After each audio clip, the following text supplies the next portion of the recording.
The goddess had spoken, and Isabella wasn't about to tempt the wrath of a spirit who gifted her such power. So she stayed in her lane. Chicken and drinks. No rice, no swallow, no puff-puff. Only grilled chicken that could make grown men moan in public. Word spread like wildfire across Umunnachi and beyond. People from neighboring villages trekked miles barefoot just to taste her chicken. Others came by Okada, Keke, even shiny black SUVs that didn't belong on those dusty roads. They all wanted one thing: a bite of Isabella's legendary grilled chicken. She had set up a sleek iron grill station outside the restaurant. The chicken, marinated in her secret blend, sizzled with a sound that could raise the dead. Each piece bore the goddess's signature: crispy skin, tender meat, and a taste so deep it felt ancestral. The queue started as early as 5 a.m. Men, women, children, even old mamas with no teeth, lined up with bowls and coolers. No one dared complain about the wait.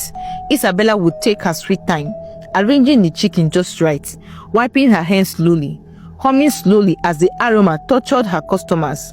But no one grumbled, no one cursed. They were under a spell, and they knew it. Every morning without fail, a sack of freshly plucked chicken would be waiting at her doorstep.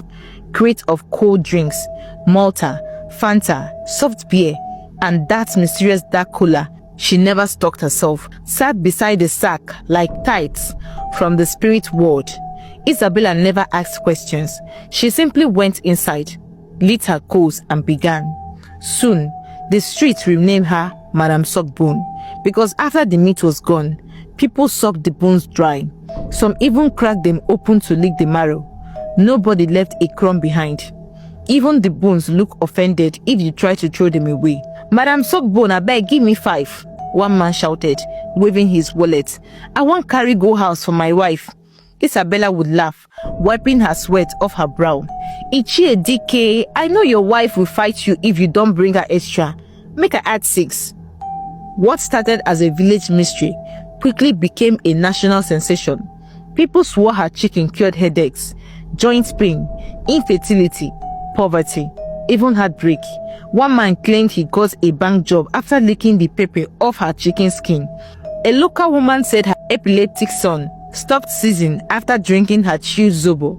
Doctors came, bankers, oil magnates, Nollywood actors.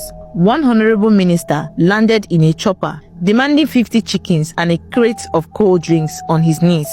They didn't understand it. They just knew they were being drawn there by something greater. And Isabella, she was rich now, unbelievably rich, richer than she had ever imagined. Her laugh grew louder, her clothes brighter, her hips rounder, and somewhere in the dark corner of her dreams, the goddess was watching, smiling. Things were moving on smoothly for Isabella, alias Madame Suckbone. Money was flowing like palm wine at a village wedding. Her cheeks had grown rounder, her dresses more expensive, and she now walked like she owned the ground itself. People still lined up day and night for her legendary chicken. Some said her meat was sacred, others swore it was addictive. Even though the village was beginning to fall under its strange shadow, no one dared stop eating. Then one day, people began to vanish, one by one. First, a young boy, last seen fetching water by the river. Then 2 fishermen, who never returned. A woman washing clothes, a lover's trace gone wrong. One disappearance turned to 10, then 15, then 20. Whispers filled the air. Something is wrong. It's the river.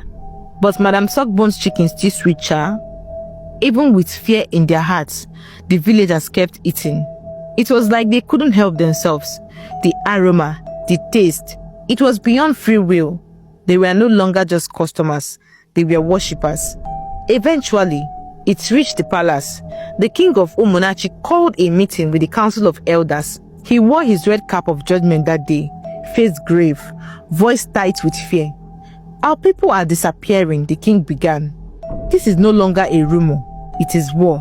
And we must act fast, or this village will be nothing but stories whispered at funeral fires." The elders, once proud and stubborn, now sat hunched and shaking like dry leaves. They agreed to consult the greatest native doctors from surrounding villages. But one by one, The Babalawos came and went. Each one told the same chilling truth. The river goddess of Umunachi has awakened. She's angry, she's powerful, she's feeding, and she wants to wipe out everybody in this village. But I'm not that powerful to defeat her. You have to find another native doctor. And what's worse, something is making her stronger. She has gotten very strong over the months, as if something was feeding her power. And she has now gotten very powerful now, and there is nothing anyone can do. One of the native doctors said, "If you had brought this matter earlier, it would have been sorted out. But now, she has gotten more stronger and cannot be stopped," he added.